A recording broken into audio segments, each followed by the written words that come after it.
Welcome to the Permian podcast, where we delve into the world of conservation and ecology. Today's special guest is Dr. Sunarto, wildlife and landscape ecologist in Southeast Asia for Permian Global. Thank you, Mike. It's a pleasure to be here. I'm calling in from Bogor, Indonesia. Let's start with your academic background. Could you tell us about your journey to being a wildlife and tropical landscape ecologist? Absolutely, Mike. I've been working in wildlife conservation since the 90s. Wow, I cannot believe it. It's already 30 years at this point. I learned about wildlife conservation in a variety of locations and environments. First, I studied biology as an undergraduate student at the University of Indonesia. Then, after 3 years of working with a New York-based NGO, Wildlife Conservation Society, I went to UK's University of East Anglia in Norwich to study applied ecology and conservation. My latest academic study was when I did a PhD in fisheries and wildlife sciences at Virginia Tech, USA, from 2006 to 2011. Before and after my study and research, I worked in various organizations, including Conservation International and WWF Indonesia. My doctoral study was supported by and part of the WWF program to study and conserve Sumatran tiger in forests and plantation landscapes in central Sumatra. That's quite an international story. What is your origin story as far as your career as a wildlife and tropical landscape ecologist? Was there a pivotal moment early on in your life or a particular region or species that inspired you? I was born in a rural area in central Java in the early 70s.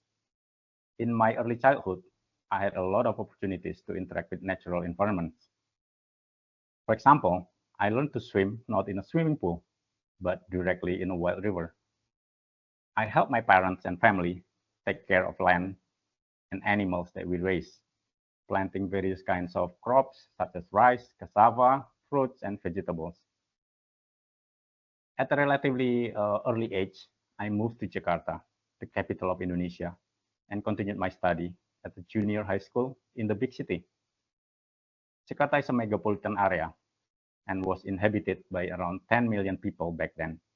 Now it's even higher. As you can imagine, the city was dominated by buildings. That was when I started missing my childhood world of being close to nature. In such a condition, I developed a dream when I grew up and get a job. I would like to be close to nature. So that is why when I chose to study biology, I was very lucky that I got admitted to the University of Indonesia, one of the most highly respected universities in the country. I was initially disappointed that there was so much memorizing of biological terms, especially for taxonomy in the first year of classes. I almost gave up and planned to move to a different major in another university. But before long, I already had many opportunities to go to nature and visit some of the many national parks across the country. With my classmates, I occasionally organize or join expeditions to remote areas. I also conducted various research and spent significant amount of time in the field for my thesis. For my undergraduate thesis, I studied niche partitioning among kingfishers in North Sulawesi. For my master's degree, I studied the impact of fires on tropical forest regeneration in Sumatra. And for my doctoral degree, I studied the ecology and restoration of tigers in forest and plantation landscape in central Sumatra. Using the field data and stories from those fieldworks, I went to conferences and authored scientific papers, as well as popular articles. That is how I learned, share experience, and develop my conservation network. I see. Conservation obviously then is very much at the core of your work. What drives your passion for staying focused in conservation, both professionally and personally? Conservation is deeply personal to me. I grew up in Southeast Asia.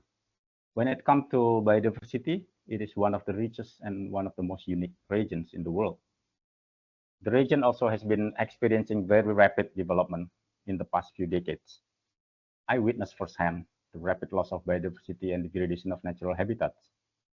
It is too often that some forests I visited were no longer there when I revisited a few years or even sometimes just a few months later. That is unfortunately still happening until now. That is why I always bring cameras when I go to the forest so I can document what I see because that might be the only opportunity I have had. I feel a powerful sense of responsibility to help preserve this amazing ecosystem for our current and future generations. Professionally, I'm driven by the opportunity to make a positive impact on the environment and the communities that depend on it. Your dedication is really inspiring, Dr. Sunarto. Could you give us an overview of the projects that you're currently involved in? Certainly, Mike.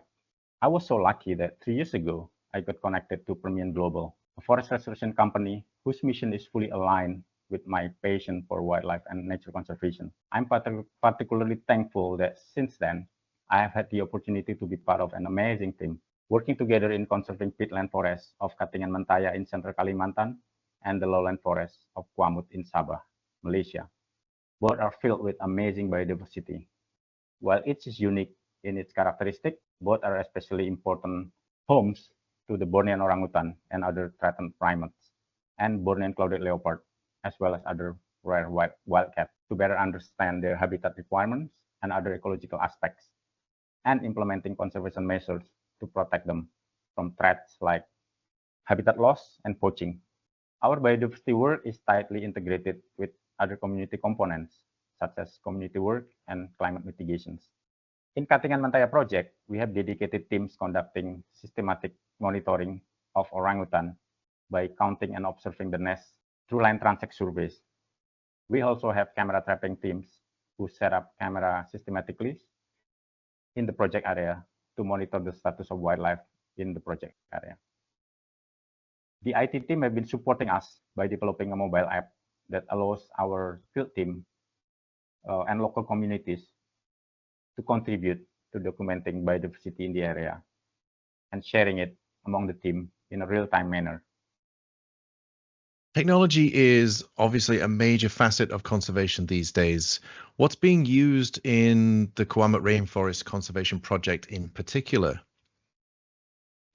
In the Kuamut Rainforest Conservation Project, we conducted biodiversity monitoring using various techniques, including helicopter survey to monitor orangutan, camera trapping to monitor birds and mammals, bioacoustic, dung beetle sampling, and forest integrity assessment. We are now collaborating with a technology expert to develop a machine learning algorithm that can extract information and automatically identify species of interest just from their sound recording. As needed to make an impact at scale, our project at Kuamut and Katingan Mentaya are large scale. Therefore, we have large areas to cover for monitoring, all of which are generally remote and very difficult to reach. In addition to the in-house team, we also collaborate and engage partners from universities, NGOs, students, and young professionals to join forces in conducting the monitoring, training, and exploration of biodiversity in both Katingan, Kalimantan, as well as in Sabah. In the field, we actually work together with partners, and in Katingan Mentaya Project, our close partner is RMU, who manages the concession. And in Kuamut, we have SERP as well as RBJ and Yayasan Sabah, as well as PAKOS working on the community. So I would like to thank the great collaboration this team in the field.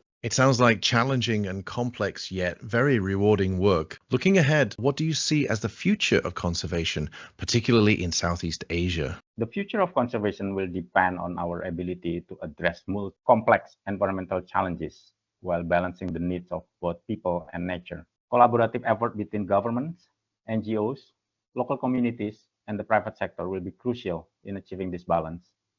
We also need to harness technological advances and innovative solutions to enhance our conservation effort and adapt to changing environmental conditions. On the one hand, we see ever-increasing challenges, higher pressures on our environment. The triple planetary crisis that include climate crisis, biodiversity degradation, and pollution is getting closer and even more pressing. But on the other hand, we never lack of examples that if we are committed and willing to work together, many problems can be solved.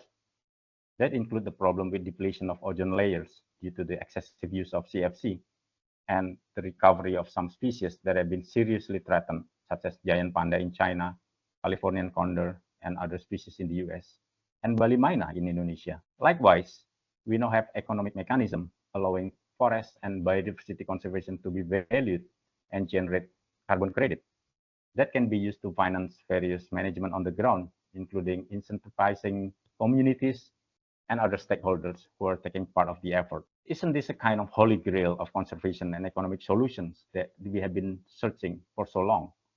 Of course, it is not a silver bullet that will automatically solve everything, but it can potentially bridge the big gap between the need on the ground and parties across the globe that would like to take part and contribute. Thank you, Dr. Sunarto, for sharing your insights with us today. Just before we wrap up, do you have any final thoughts or messages that you'd like to share? Yes, conservation is not only about nature, it is actually about people and very much for the people. And conservation is not just the domain of ecologists, it should be part of everyone's mission in life. I would not see taking part in conservation as a mere obligation. It is our privilege. I would just like to encourage everyone to get involved in conservation effort in their own way. Most importantly, it should start with our own lifestyle and habits. In addition to that, we can start or support local initiatives, volunteering, or advocating for policy change. Together, we can make a difference in protecting our planet's precious biodiversity and ensuring a sustainable future for all. Very wise words, Dr. Sunarto. Thank you so much for participating in the podcast today. And thank you very much for having me on this podcast today. Have a good day.